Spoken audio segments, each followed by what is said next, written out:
We are wired for connection. Community is not just emotional need that we have. It's a biological one. We know black don't crack.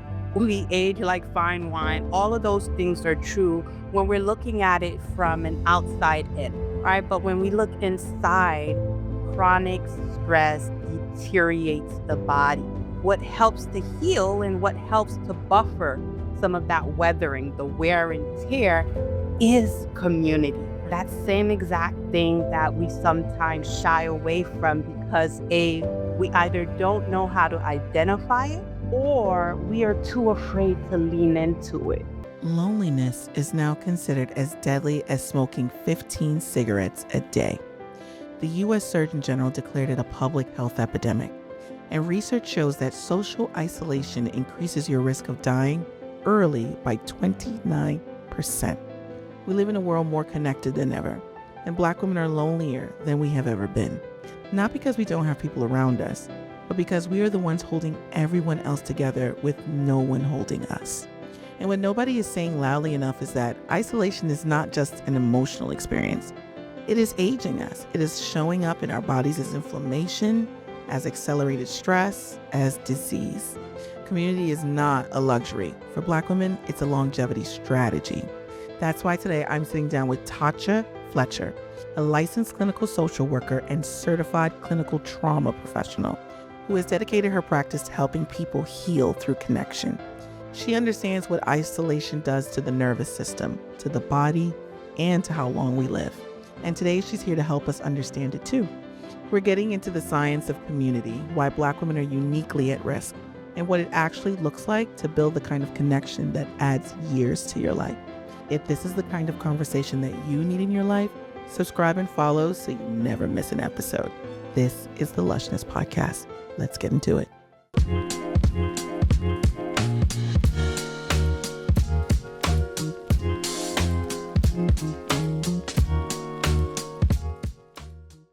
Hi, Tacha. Welcome to the Lushness Podcast. I want to ask you a question about a stat that I read. And this stat was pretty alarming. And I know that right now we're in a culture of women who are doing it themselves, doing it by themselves, and they're not really in community with other women. So I learned that you have a 29% increase in early death due to social isolation. So that's something that's really important that I wanted to talk about today because we tend to do all the heavy lifting on our own. We're always pouring into everyone else and no one's pouring back into us. And it's something that we need to discuss on the level of understanding that that 29% stat is considered like smoking 15 cigarettes a day. This is exactly what the statistics are showing when we talk about social isolation. So I wanted to talk to you a little bit more about social isolation and how it's impacting Black women that are taking it all on their own with no one to pour into them and no outlets or resources to be able to, unload a bit of this heavy load. Yeah, yeah. So first and foremost, let's just acknowledge that Black women, we were not designed to carry life alone, right? And so when we look at social isolation and the effect that it has on health, social isolation causes what I like to say dysregulation in the body, right? It's this idea that our body's stress response gets activated.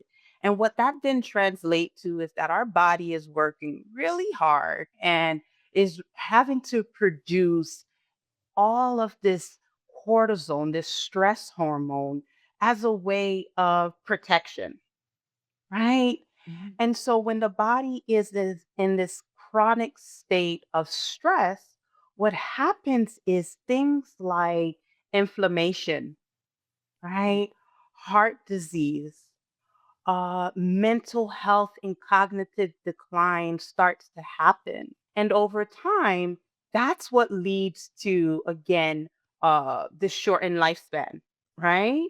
And so, again, isolation can be, incredibly taxing on the body, physically, mentally, emotionally, socially. And so, as much as, you know, um, we live in a world that sometimes promote this sense of independence, Mhm. right?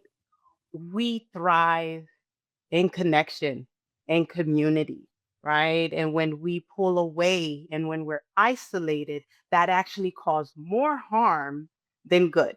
Absolutely. Yeah, that's Hmm. exactly what I'm seeing. And I wanted to talk about it because I know that even on social media, you're watching these influencers who are showing this life with no children, life with no mate, life with no one, and I'll die alone and I'm okay with that. And I understand that choices are super important, right? Like, whatever's your comfort level.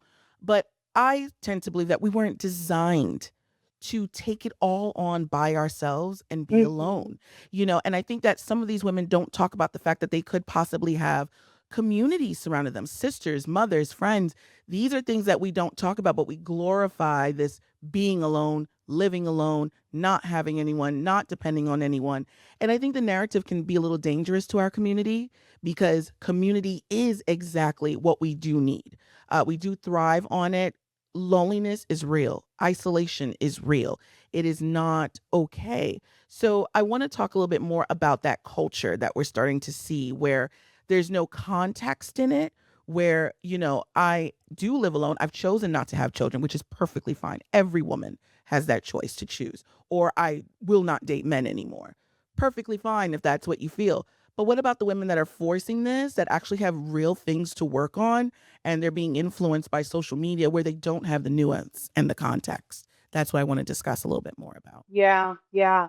Sometimes that narrative is a protective factor, right? It's our way of protecting ourselves from the hurt, from the loneliness, from the shame that we may feel when we find ourselves in these circumstances when it's not by choice, right? So I want to emphasize choice, right? Because when we exercise choice, there's this freedom and liberation that comes with it.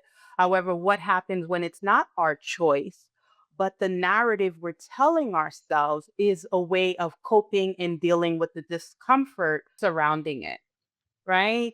You mentioned this briefly, this idea that we are wired for connection, Right. right? And so community is not just this emotional need that we have, it's a biological one, right? So when we are in community, when we feel seen, when we feel held and supported by other people, right? There's this co-regulation that's happening, right? This idea of safety is being restored in the body, right? And so sometimes that protective layer that we take on in that narrative that I'm okay when we're not okay, right?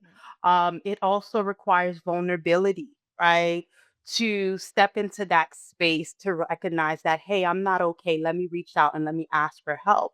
But when we think about how we are socialized as Black women, that is probably the hardest and scariest thing to do, right? And so what do? We lean into, I would even say, these false sense of security and safety, right? And so sometimes, again, what we're telling ourselves don't always align with what we feel in our heart and what we feel in our body. So let's quiet the mind and really check in, Right. right? Go inside and really see what is the body telling us, right? About what we may need and the directions in which we want to lean into, and not just sometimes those distorted thoughts that we lean into again as a protective measure. Absolutely. I agree. I agree 100%. And to segue into that, I want to talk about what that does to the body over time. That Mhm. social isolation, that convincing yourself that this loneliness factor is a you thing, when in reality, it is a way that you could reach out, you could get help, you can build community. I know that sounds so hard. Sometimes when I say that, to older women, they're like, oh my goodness, I have my friends of so long. But then sometimes we do have to recalibrate sometimes in order to build said community. But what does that do over time? And how can women find a way to build community in that? Chronic stress over time leads to the body aging quicker, right? Yes, we know Black don't crack. We age like fine wine. All of those things are true when we're looking at it from an outside in. right? But when we look inside, chronic stress deteriorates the body, Mhm. right? And ultimately, right, when we're in that chronic state of stress, what helps to heal and what helps to buffer some of that weathering, the wear and tear, is community. Right. That same exact thing that we sometimes shy away from because we either don't know how to identify it or we are too afraid to lean into it. Again, caught up in that socialization that we have to be hyper independent, we have to be caregivers and support to others, and that our needs sometimes don't matter, right? Sometimes that's the undertone behind that narrative is that everyone else's needs matter, our needs don't matter, right? And so when we talk about the impacts of weathering and how we can lean into community, it's first understanding something we established very early on in this conversation is that we are not designed to carry life alone, right? And that community creates a buffer, right? Community helps our body to metabolize stress, Right. right? And that healing happens in community because of that relational piece, Right. right? That we get to co regulate with others. We Mhm. get to feel seen, heard, and supported, which helps us to feel safe, Yep. right? And be able to put that guard down and be able to, again, lean into the resources that community can offer us. Absolutely. So, how can women like build that community? Let's say, there's a wide span of women that, have different stories, different backgrounds, different reasons why they're tending to choose isolation versus trying to find ways and avenues to actually, regulate and come out of that and be able to thrive. And I really, as you see, I'm getting passionate about it because I want women to understand how powerful finding your tribe, finding your community, finding like Black women, there's so many stories of why women choose it. But I want to talk to everyone as like, if we could just give like a mass answer to the women that are feeling this and understanding this, what can they do to start to build community? Because they're carrying a lot. This is not like I'm telling you, I've been doing this podcast and I'm hearing what Black women are carrying, whether it be weathering, lack of sleep, hormones, gut health, all of those things that are impacting the body on top of isolation. That's a lot for people to walk around with and continue to carry. So, how can they build that up? The first thing I would say is to really understand that community can look and feel different, right? And community sometimes starts in our inner world. So the first thing I would say is let's do an audit of our relationships, the people we have around us currently, right? And it's not about finding flaws in our relationship, but also understanding the relationships we have and what those relationships can offer us presently, Mhm. right? Because what we find, especially in my work with Black women, is that we're not often, we don't have a lack of people around us. Right. We tend to have a lot of people around us, Mhm. right?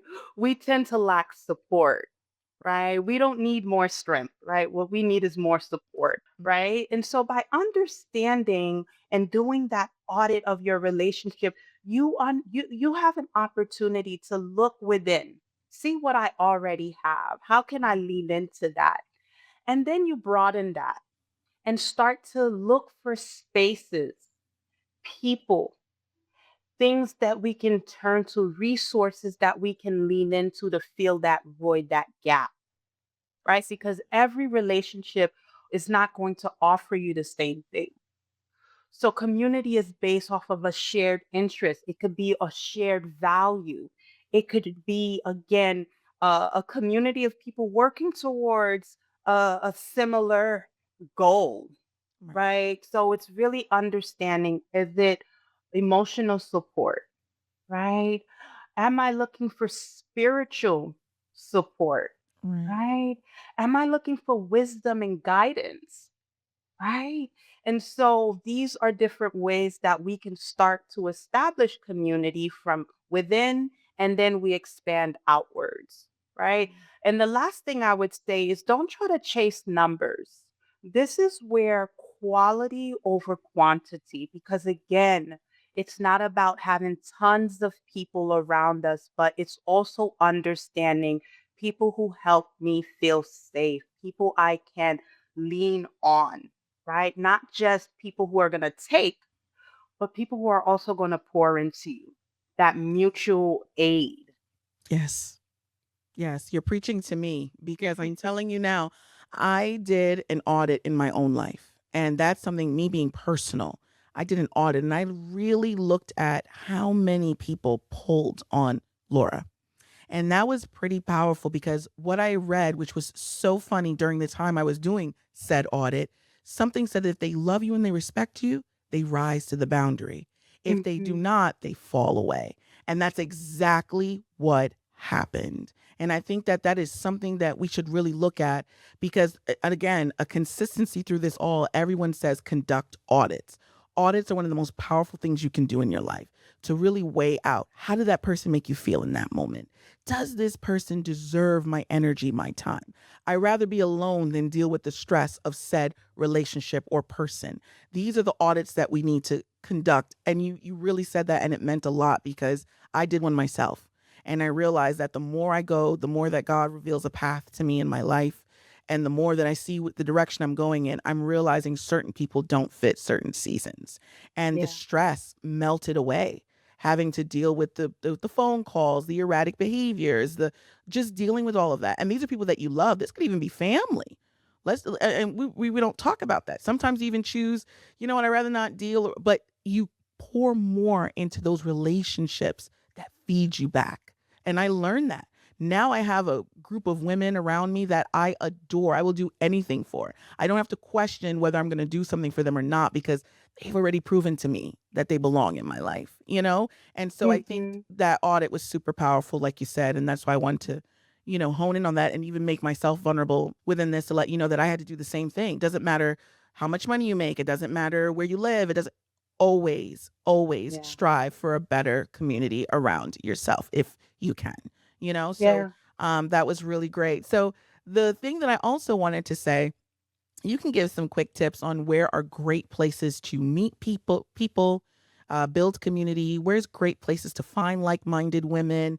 If you're on a certain trajectory in your life, a certain path, or even a vision that you have for your life, where do you find and build that community around you that you can trust, love, nurture, and feel seen, like you said, because we all want that.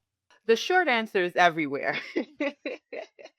Right? I would say don't limit yourself, right? Mhm. But in the context of today's world where we see a lot of community spaces are being curated virtually just because of access and time and energy and all of that goes into community work. So I would say yes, maybe everything you come across on social media may not speak to you.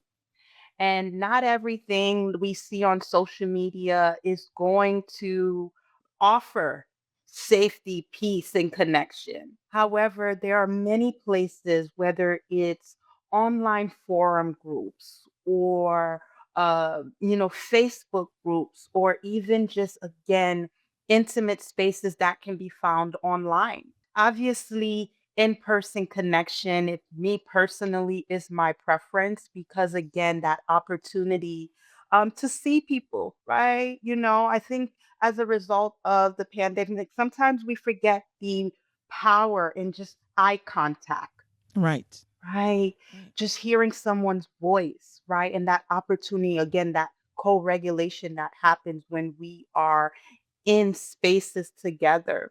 So understanding that, in-person connection, right, can happen, right? Whether it's at a local coffee shop, Right. right? Go and, position yourself in places that you are likely to find people that either share similar interests as you, that are maybe on similar journeys as you. Or maybe I always say, let's diversify the people around us, right? So, yes, there may be comfort in having people who are similar Hmm. or the same as you, but also people who may be, two steps ahead of you in life, Yes. right?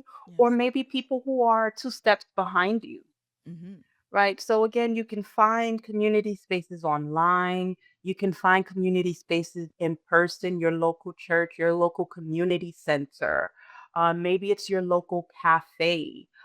Maybe it's at the park, Right. right? The key is putting yourself out there because when we are pulling away, when we're staying in the confinement of our home, we miss that opportunity for community. We miss that opportunity for relational experience that can be really healing, right? Mhm. And also being okay with taking risks. Sometimes we associate risks as this negative thing that we shouldn't do, but we can take calculated risks, right? Because being vulnerable sometimes means being risky, Mm. right? Yes. Being vulnerable means asking for what you need.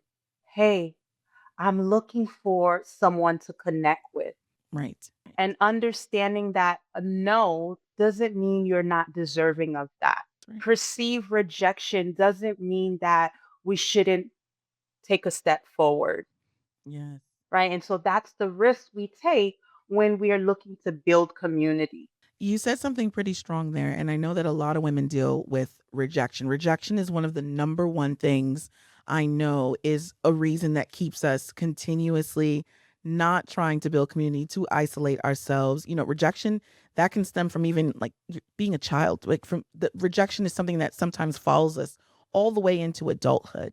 And I Mhm. feel like that's something that most people don't want to deal with, so they tend to shy away from, approaching folks. Trust is another one. They've been hurt so many times by people who are friends and family. And it's really hard to approach people when you're still either you didn't deal with that past trauma or you're still reeling from, the idea that someone can do that to you again. And so I would love to talk about that as well. Just kind of how do you talk to the rejection? How do you talk to the inner child? How do you talk to that scared little girl or boy or whomever that's in you, and you're just saying, "Oh my gosh, like I remember what that felt like, but you were 10 or 12 or 15 or 18 and now you're 30, 40 and you're still feeling it." How do you do that in order to kind of push past a little bit to get out there to get what you really do need, which is your Yeah. community? Yeah. What you're speaking to is attachment trauma, Mm. right? This idea that we experience traumatic experiences very early on in our significant relationships, whether Mhm. that be with parents, caregivers, or other significant, people along those formative years. Mhm. And so what happens is the past starts to taunt the present. Right. And so when that's happening and we notice those patterns, that's where things like therapy can come in hand, right? Okay. Because therapy can help us identify those protective patterns, right? That we have developed as a survival tactic or strategy, right? Mhm. And how we can begin to unlearn those protective patterns and how we can lean more into that self compassion. Mm. Right? Absolutely. So I think this is again an opportunity to take that insight and awareness and work towards whether it's developing skill, understanding how trauma can impact us and the different ways that trauma can show up in our interpersonal lives, and how oftentimes we've developed this inner critic, Yes. right? That Mhm. doesn't belong to us, right? And so when we are super critical and judgmental of ourselves, it reinforces this need for survival, Mhm. whereas self compassion can invite us into a space of curiosity, Mm. right? A space of forgiveness, right? And so I think therapy can support us through that process, Yeah. right? And then when we couple that with community support and healing spaces, right? That gives us an opportunity to create new relational experiences to do some of that repair, Yes. right? So that we can start to relate differently interpersonally in our lives. I like that. So my question is this. Let's say, for example, a black woman is, I won't even say a black woman. Let's say women are giving and giving. Can we teach reciprocity? Can we teach for people to give back to us? Because if we're learning through all this, if we're fighting through rejection, if we're teaching ourselves the strategies, but let's say there's certain people in our lives that we can't let go right away, how do we teach reciprocity? And I think that is something that most of the women that are listening are caregivers. They're always giving. How do we get it back? Is there a way that we can command that from our community just as much as we give? Is there a way to do that? Sometimes that giving and overperforming and overgiving comes from a place of unworthiness, right? That deep down inside, we feel that if I do more, give more, show up more, I'm going to get the love that I think I deserve. Right. However, what happens is, right, we create this dynamic where we are givers and people are just takers, Yes. Yes. right?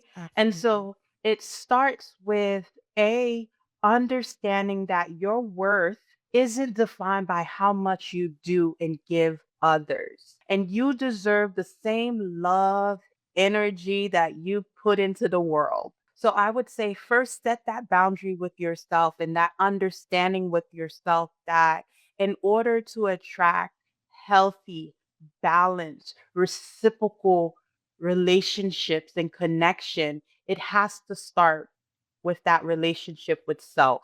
Yes. So start again, challenge that part of you that says, if I do more, give more, then I'm going to get that love. No, how can I give myself that love first so I can attract more of it in the That's it. world? Because believe it or not, right?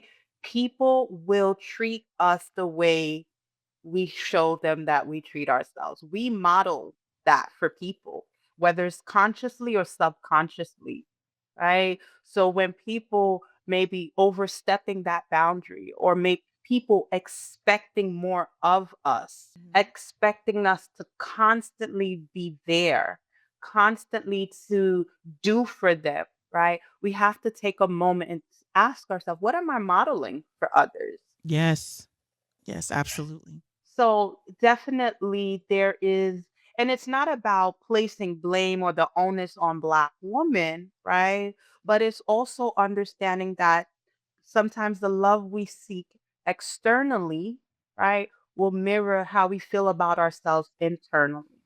Agreed. Well, yeah, it's very, very Hmm. true. And that's exactly why we sometimes say to ourselves, well, why am I picking the same friends? Or why am I picking the same man? Or why am I, it really is us not understanding the beacon that we're sending off, that we're Hmm. attracting. It's like moths to a flame. We're attracting exactly what we're putting out.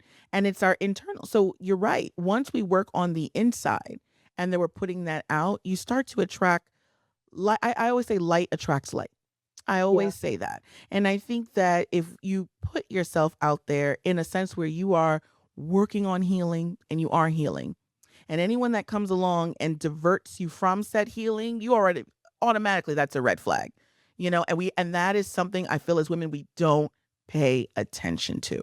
When we're building community, we're finding new people. We always brush it off. Oh, that was a major one. You just didn't consider that because you haven't done the internal work yet to know that that boundary right there was overstepped, even if it felt small. No, Hmm. audit it, work on you, and then you start to pick people a little bit better. And then, even if you pick wrong, you're able to compartmentalize where they go in your life. It doesn't mean you have to X them out. You understand how much energy you put towards said person. Yeah. Once you start to identify what those red flags look like, what the green flags are, and how they make you feel in the moment.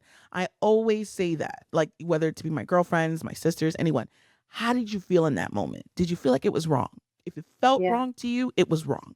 Did that connection feel right? If it didn't feel right, if there's some type of pull there not making it quite happen, let it go. If you can't let it go, compartmentalize it and set the rules for what that relationship looks like. And if they don't like it, they'll fall off. If they Yeah. do like it, you now know how to continue to build and grow in those parameters. So I think that that is so great. I love that.